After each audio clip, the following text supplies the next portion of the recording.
खबर UP live, आपकी खबर तेज असर। बस्ती जिले में एक ऐसा टोल बना है जो पूरी तरीके से अवैध है। इसके बाद भी इस टोल प्लाजा के कर्मचारी आम जनता से टोल वसूल कर करोड़ों रुपए की कमाई कर रहे हैं। नियम विरुद्ध बनाए गए इस टोल प्लाजा के खिलाफ जिम्मेदार कोई कार्रवाई करने की हिम्मत नहीं जुटा पा रहे हैं, जिस वजह से आम लोगों की गाढ़ी कमाई पर यह टोल रोजाना डाका डाल रहा है। मड़वा नगर टोल प्लाजा की वैधता पर फिर सवाल उठा है।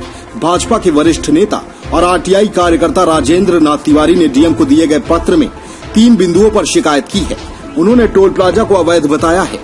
इस पर डीएम ने भारतीय राष्ट्रीय राजमार्ग प्राधिकरण के परियोजना निदेशक से 10 दिन के भीतर आख्या तलब की है। आरटीआई एक्टिविस्ट ने जन सूचना अधिकार अधिनियम 2005 के तहत राजमार्ग मंत्रालय के विभिन्न कार्यालयों से प्राप्त तथ्य के आधार पर इस टोल को अवैध बताया है। कहा कि राष्ट्रीय राजमार्ग शुल्क अधिसूचना 2008 के खंड 4 के अनुसार कोई भी टोल प्लाजा नगरीय सीमा से 5 किलोमीटर की दूरी पर स्थापित होना चाहिए, लेकिन मड़वा नगर टोल इस मानक को पूरा नहीं करता है।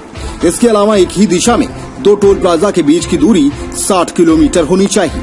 जनपद के चौकड़ी और मड़वा नगर टोल प्लाजा के बीच की दूरी महज 35 किलोमीटर है। इसके अलावा मड़वा नगर टोल प्लाजा की वसूली चैनपुरवा फ्लाईओवर के नीचे भी की जाती है। जिला अधिकारी ने इन बिंदुओं पर आख्या तलब की है। अब देखना होगा कि सालों से लोगों से टोल वसूलने वाले इस अवैध टोल पर कब तक कार्रवाई होती है।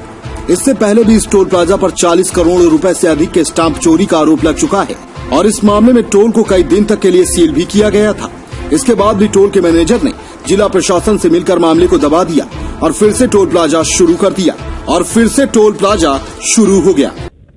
भारत सरकार का जो राष्ट्रीय राजमार्ग प्राधिकरण उनको पत्र लिखा था, उस पत्र के आधार पर ये आप देखिए ध्यान में 84-85 रीजनल ऑफिसों ने मुझे लिख करके दिया है कि टोल प्लाजा स्थापित करने का नियम एक ही दिशा में 60 किलोमीटर के अंदर 2 टोल प्लाजा नहीं हो सकते और नगरीय सीमा में कोई भी टोल प्लाजा 5 किलोमीटर के अंदर में नहीं हो सकता।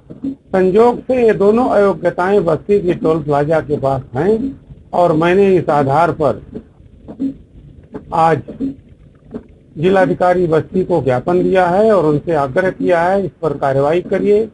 टोल प्लाजा के संदर्भ में जो तथ्य सामने आए उसके हिसाब से हमने उसका परीक्षण किया है। टोल प्लाजा में 43 करोड़ रुपए का पूर्व में जुर्माना आरोपित किया गया था, जिसे वसूली के लिए नागपुर को भेजा गया था। इसके अतिरिक्त जो जनपद बस्ती के अयोध्या गोरखपुर रोड के टोल प्लाजा पे लगाया गया था वो धनराशि लगभग 2 करोड़ 11 लाख रुपए थी। तो इस संदर्भ में ये हम लोग प्रमुख सचिव स्टाम्प एवं रजिस्ट्रेशन के माध्यम से ये भेजा गया था और ये राजस्थान को भी भेजी गई थी। लेकिन इस बीच में शासन ने एक पूर्व में आदेश निर्गत किया था जिसके तहत इसकी रोक लगी थी। अब शासन ने इसकी रोक को हटा लिया गया है। हम लोग पत्रावली प्राप्त करके वसूली की कार्रवाई प्रारंभ कर रहे हैं।